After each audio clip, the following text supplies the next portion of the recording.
At the end of the day, after those burdensome things, we deserve a place where we can take a rest, make ourselves sheltered, and we can call a home.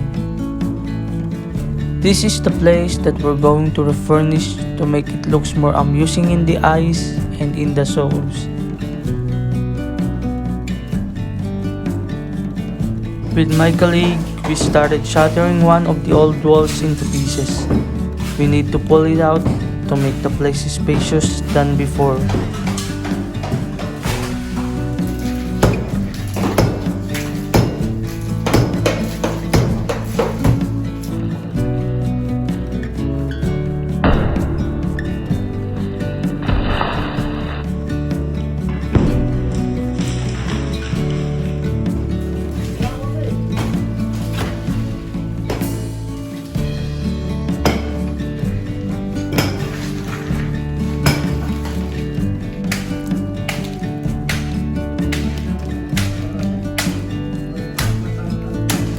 After those raking and beating of the walls and carrying out the debris, we need to put the blocks to make a new wall and to cover up the window inside the room. Mixing the concrete mix is the first thing we did. As a child, I remember the feeling of satisfaction watching the elders mixing up the cement together with the sand and gravel. A simple thing that provides myself a bunch of joy.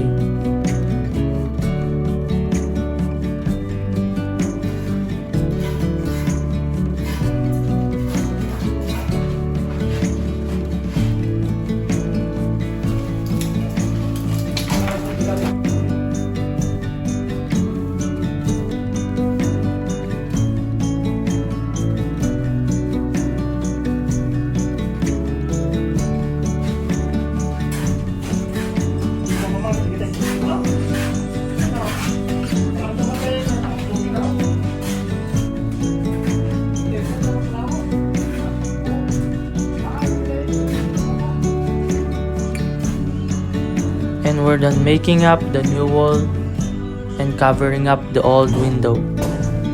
So right now, we can take off the ceiling because after a decades pass, it becomes unsteady and shaky and it needs to be replaced. Not just to replace it, but we need to put some new design to make it better than before.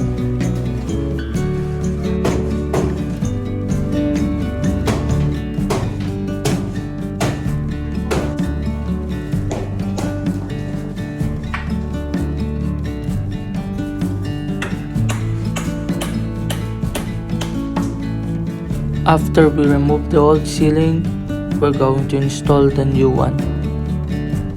There is no such a hard thing to do if you love what you are doing.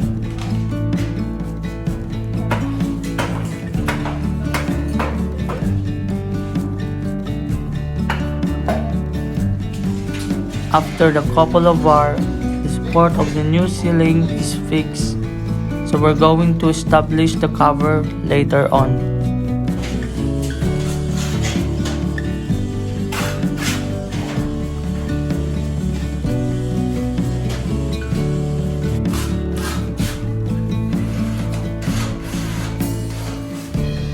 While the others are installing and covering up the ceiling, one of us is fixing and refining the place where the window will sit.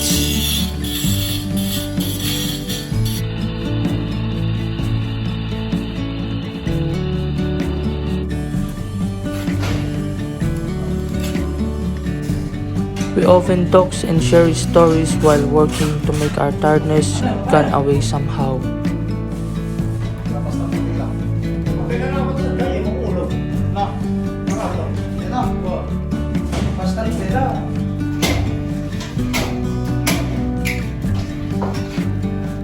And just one cut to go and we're done with the ceiling.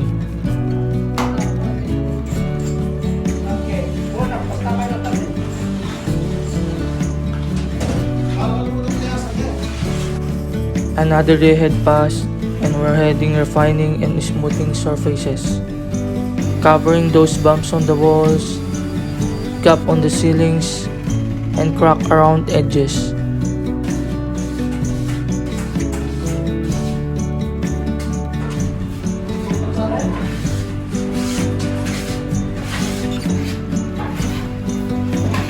While doing the refinement of the surfaces around the room, we started establishing the electrical supplies and installing the post of the door.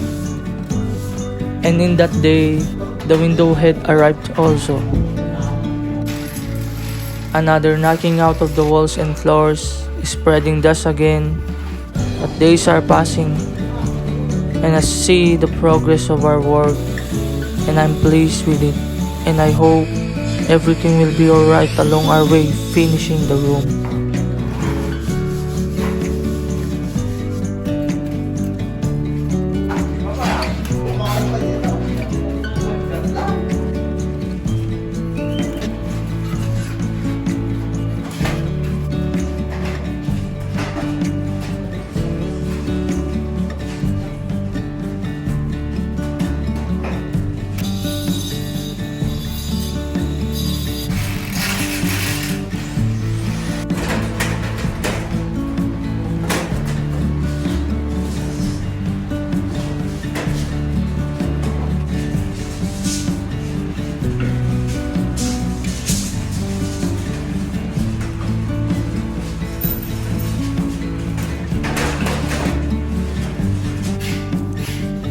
After those massive works, we started clearing out the area and leveling the floors so that when we are going to install the flooring, it would stay aligned and uniform with no bumps or slopes visible.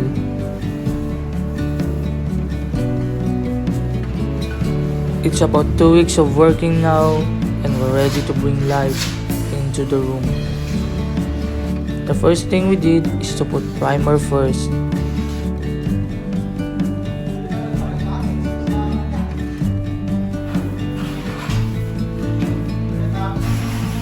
After we're done applying the primer, we're going to polish and sand the surfaces so that when we are going to apply the final color, it will be smooth and even.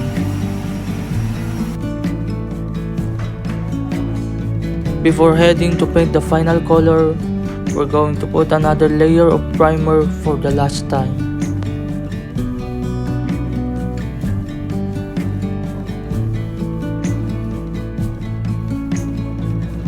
And now, the moment that we're waiting for, putting up the final shade of the room. Pouring out the paints into the container and mixing it up to create the color that we wanted. Shades of gray will be tinted all around the ceiling and one part of the wall. The effect will be lightest in the uppermost part and turning darker until the lowest layer of the ceiling.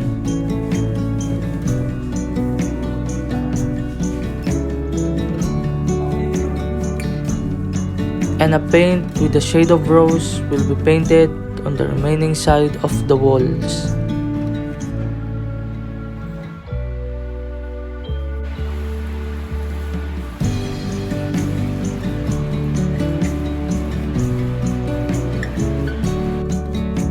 While we were painting the walls and the ceilings, the lights were fixed, but unfortunately, I didn't have the chance to film while my colleague installing them. After the lights were installed and all electrical supplies were fixed, we're going to repaint some surfaces of the room because it got some bruises while fixing the lights.